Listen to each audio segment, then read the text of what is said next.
Oommen Chandy government കാലത്ത് വളരെ നന്നായി കാര്യങ്ങൾ ചെയ്തു എന്നാണ്. ഉമ്മൻചാണ്ടി ഗവൺമെൻറ് കാലത്ത് 5 വർഷക്കാലം കൊണ്ട് ആകെ കൊടുത്ത ക്ഷേമ പെൻഷൻ എത്ര? 9,000 കോടി രൂപ. ഞങ്ങൾ രണ്ടാം ഗവൺമെൻറ് വന്നു, രണ്ടാം പിണറായി സർക്കാർ, ഞാൻ ധനകാര്യമന്ത്രിയായിട്ട് ആദ്യത്തെ ബഡ്ജറ്റ് അവതരിപ്പിച്ചിട്ട് ഇന്ന് 4 വർഷമായി. ഞങ്ങൾ അന്ന് മുതൽ ഇങ്ങോട്ട്, ആ വർഷം മുതൽ ഇങ്ങോട്ട് ഇതുവരെ കൊടുത്തത് 40,000 കോടി രൂപയാണ് ഏകദേശം. കേരളത്തിലെ ജനങ്ങൾക്ക് കൊടുക്കാനുള്ള മുഴുവൻ തുകയും കൊടുക്കും എന്നാണ് ഇടതുപക്ഷ ജനാധിപത്യ മുന്നണിയുടെ ഉറപ്പ്.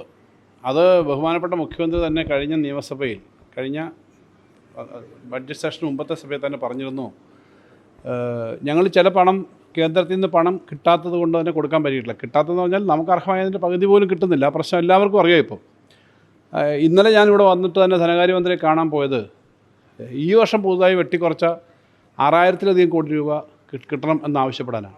ആ തരത്തിൽ നമുക്ക് പണം വെട്ടിക്കുറയ്ക്കുമ്പോൾ എന്ന് പറഞ്ഞാൽ ഭീമമായ വെട്ടിക്കുറവ് വരുന്നൊരു ഘട്ടത്തിലും ജനങ്ങളുടെ ഏറ്റവും ആവശ്യ കാര്യങ്ങൾ ചെയ്യാൻ തന്നെ തയ്യാറായിട്ടാണ് ഗവൺമെൻറ് നിൽക്കുന്നത്.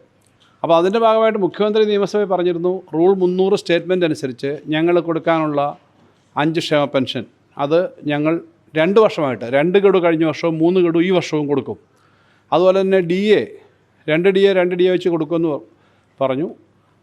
ഞങ്ങൾ ശ്രമിക്കുന്നത് അതിൽ കൂടുതൽ കൊടുക്കാൻ തന്നെയാണ്.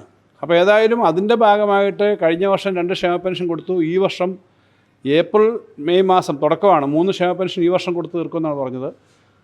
അത് ഒരു ക്ഷേമ പെൻഷൻ കൊടുത്തു.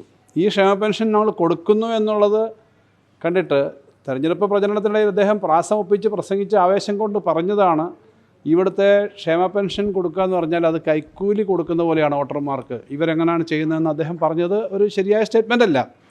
അപ്പോൾ അത് 62 ലക്ഷം ആളുകളും കൈക്കൂലി മേടിച്ചിട്ട് വോട്ട് ചെയ്യുന്നവരാണെന്ന നിലയിൽ പറഞ്ഞത് അത് ശരിയല്ല, അങ്ങനെ പറയാൻ പാടില്ല, അത് അദ്ദേഹം പിൻവലിക്കണമെന്നാണ് ഞങ്ങൾ പറഞ്ഞത്. അപ്പോൾ അദ്ദേഹം ഇന്ന് കുറേ കണക്കുകൾ പറഞ്ഞു. അതിനകത്ത് കണക്ക് പറയുമ്പോൾ ആ കണക്ക് എനിക്കും പറയേണ്ടി വരുമല്ലോ. ഉമ്മൻചാണ്ടി ഗവൺമെൻറ് കാലത്ത് വളരെ നന്നായി കാര്യങ്ങൾ ചെയ്തു എന്നാണ്. ഉമ്മൻചാണ്ടി ഗവൺമെൻറ് കാലത്ത് 5 വർഷക്കാലം കൊണ്ട് ആകെ കൊടുത്ത ക്ഷേമ പെൻഷൻ എത്ര? 9,000 കോടി രൂപ. എല്ലാം ഇഷ്ടംപോലെ കൊടുക്കുമായിരുന്നാണല്ലോ അദ്ദേഹം പറഞ്ഞത്. ഞാൻ ആ പത്രസമ്മേളനം പൂർണ്ണമായി കണ്ടു. അന്ന് 32 ലക്ഷത്തിന് അടുത്ത ആളുകൾക്കാണ് ആകെ കൊടുക്കുന്നത്. ആകെ കൊടുത്തത് 5 വർഷം കൊണ്ട് 9,000 കോടി രൂപയ്ക്ക് അടുത്താണ് എൻ്റെ ഓർമ്മ. ഡൽഹിയിൽ നിന്ന് ഞാനിപ്പം എൻ്റെ ഓർമ്മയെന്ന് പറയുകയാണ്. ഒന്നാം പിണറായി സർക്കാർ വന്നു. 18 മാസക്കാലത്തെ കുടിശ്ശിക അടക്കം, പഴയത് എല്ലാം കൃത്യമായി കൊടുത്ത ഗവൺമെൻറ്റിൻ്റെ 18 മാസക്കാലത്തെ കുടിശ്ശിക അടക്കം കൊടുത്തു തീർത്തു. അങ്ങനെയാണല്ലോ, 18 മാസക്കാലം എന്ന് പറഞ്ഞാൽ 1.5 വർഷം. അതടക്കം കൊടുത്തു തീർത്തത്, പെൻഷൻ വർദ്ധിപ്പിച്ചു. കൊടുത്തത് എത്രയാണെന്നറിയോ? 37,000 കോടി രൂപ. 5 വർഷം കൊണ്ട് 37,000 കോടി രൂപ കൊടുത്തു. അത് ഓരോ മാസവും ഈ 18 മാസത്തെ കുടിശ്ശിക അടക്കം കൊടുത്തല്ലോ. ഞങ്ങൾ രണ്ടാം ഗവൺമെൻറ് വന്നു, രണ്ടാം പിണറായി സർക്കാർ, ഞാൻ ധനകാര്യമന്ത്രിയായിട്ട് ആദ്യത്തെ ബഡ്ജറ്റ് അവതരിപ്പിച്ചിട്ട് ഇന്ന് 4 വർഷമായി. ജൂൺ മാസം 4-ാം തീയതി ആയിരുന്നു ആദ്യ ബഡ്ജറ്റ് സത്യപ്രതിജ്ഞ ചെയ്ത് 2 ആഴ്ചയ്ക്കാണ് അപ്ഡേറ്റഡ് ആയിട്ടുള്ള അതിൻ്റെ കൂട്ടിച്ചേർത്ത ബഡ്ജറ്റ് അവതരിപ്പിച്ചത്. ഞങ്ങൾ അന്ന് മുതൽ ഇങ്ങോട്ട്, ആ വർഷം മുതൽ ഇങ്ങോട്ട് ഇതുവരെ കൊടുത്തത് 40,000 കോടി രൂപയാണ് ഏകദേശം.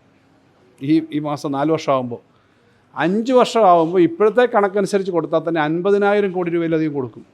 അപ്പോൾ 9,000 9,000 കൊടുത്ത ഉമ്മൻചാണ്ടി ഗവൺമെൻറ്റാണോ 5 വർഷം കൊണ്ട് 37,000 കോടി കൊടുക്കുകയും ഈ 4 വർഷം കൊണ്ട് അഡീഷണലായിട്ട് 40,000 കോടി കൊടുക്കുകയും ഈ 5 വർഷം പൂർത്തീകരിക്കുമ്പം അത് 50,000 ആവും. 50, 30, 80, 87, 90,000 കോടി രൂപ 10 വർഷം കൊണ്ട് കൊടുത്ത ഈ ഗവൺമെൻറ്റാണോ കൂടുതൽ കൊടുത്തത്? കണക്കൊക്കെ ആൾക്കറിയാം.